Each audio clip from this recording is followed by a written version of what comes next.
లక్ష్మి, మన దొంగనా కొడుకు ఎక్కడ? పైకి వెళ్ళాడు అనుకుంటా బావా. రే హర్ష, రే హర్ష, చెప్పు నాయన. ఏం చేస్తున్నావురా? హైదరాబాద్ను అర్థం చేసుకుంటున్నా. హైదరాబాద్ను అర్థం చేసుకుంటున్నావా? అవును నాయన. మరి అర్థమైందా బాబు? అంత ఈజీగా అర్థమైతే ఇది హైదరాబాద్ ఎందుకు అవుతుంది? మరి అలాంటప్పుడు ఎక్కడెందుకు? కిందకరా.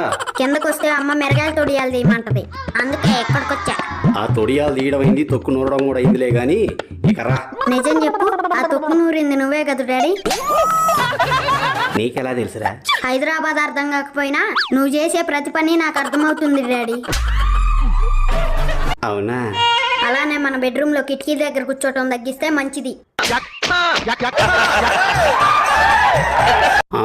సర్లే, వెళ్దా.